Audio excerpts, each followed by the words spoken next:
আসসালামু আলাইকুম everyone, welcome to Nila's Food Kitchen. আশা করছি আপনারা সকলে ভালো আছেন। আজকে আমি আপনাদের সাথে শেয়ার করব 5 রকমের ধনেপাতার ভর্তা। এই ভর্তাগুলো কিন্তু একটার থেকে একটা আরও বেশি মজা। আর আজকে আমি ভর্তাগুলো পাটায় বেটে তৈরি করেছি। এই কনকনে শীতে গরম গরম ভুনা খিচুড়ি, ভাত অথবা চিতই পিঠার সাথে কিন্তু এই ভর্তাগুলো জমে ওঠে।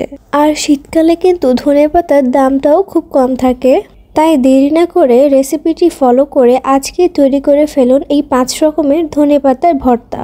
সো কথা না বাড়িয়ে let's go to Nila's Food kitchen. প্রথমেই আমি ধনেপাতা নিয়েছি 2 আটি। সবগুলো ধনেপাতার আমি গোড়া ফেলে দিয়েছি। এখন আমি ধনেপাতাগুলোকে খুব ভালোভাবে 2 থেকে 3 বার ধুয়ে নিব। এতে করে ধনেপাতাতে লেগে থাকা সব ময়লা চলে যাবে।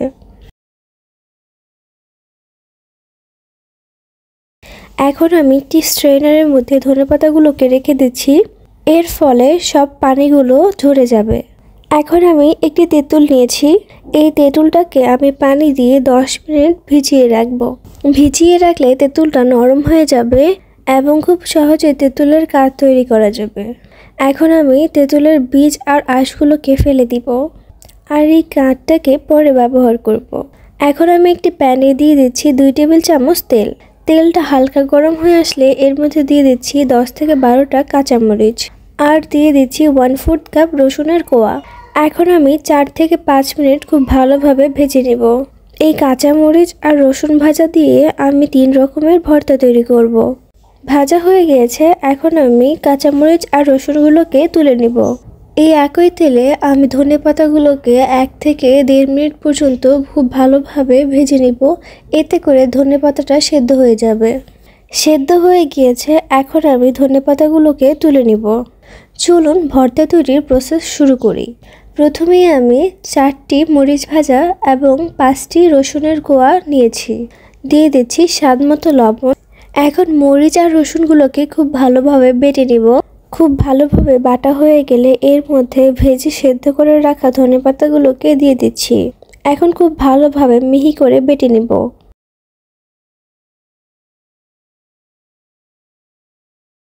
বাটা হয়ে গেলে আমাদের প্রথম ভর্তাটি তৈরি হয়ে গেল। এরপর আবারও 4টি কাঁচামরিচ ও 5টি রসুন দিয়ে দিচ্ছি। এখন এর মধ্যে দিয়ে দিচ্ছি স্বাদমতো লবণ। এখন আবারও খুব ভালোভাবে বেটে মিহি করে নিব। বাটা হয়ে গেলে এর মধ্যে দিয়ে দিচ্ছি ভেজে সেদ্ধ করে রাখা ধনেপাতা। বাটা হয়ে গেলে এর মধ্যে দিয়ে দিচ্ছি তৈরি করে রাখা তেঁতুলের কাঠ 1 টেবিল চামচ। এখন আবারও খুব ভালোভাবে বেটে মিশিয়ে নিব। 3 নম্বর ভর্তায় আবারও দিয়ে দিচ্ছি রসুন আর মরিচ ভাজা। আরও দিয়ে দিচ্ছি স্বাদমতো লবণ। এখন আমি খুব ভালোভাবে বেটে নিব। বাটা হয়ে গেলে এর মধ্যে দিয়ে দিচ্ছি কাঁচা ধনেপাতা। এই ধনেপাতাগুলোকে আমি শুধুমাত্র ধুয়ে ঝরিয়ে নিয়েছি।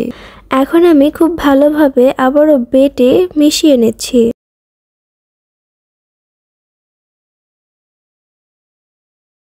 চার নম্বর ভর্তায় আমি দিয়ে দিচ্ছি 3টি কাঁচামরিচ আর 3টি কাঁচা রসুনের কোয়া।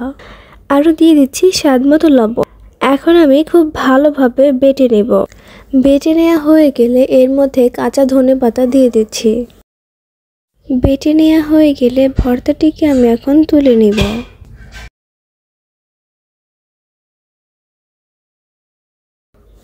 এই ভর্তাটি তৈরি করতে আমি নিয়েছি 5টি শুকনো মরিচ এবং 3 কোয়া কাঁচা রসুন। এখন আমি এগুলোকে বেটে নিব।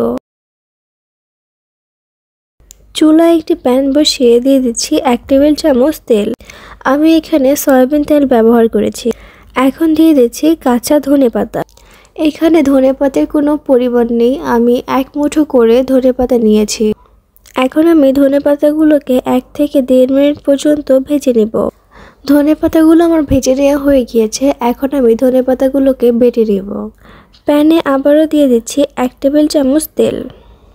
দিয়ে দিচ্ছি রসুন আর শুকনো মরিচের পেস্ট। এখন চুলার মিডিয়াম লো হিটে 2 মিনিট ভেজে নিব। ভাজা হয়ে গেলে এর মধ্যে দিয়ে দিচ্ছি 1 টেবিল চামচ তেঁতুলের কাঠ। এখন আবারও খুব ভালোভাবে 2 মিনিট ভেজে নিব।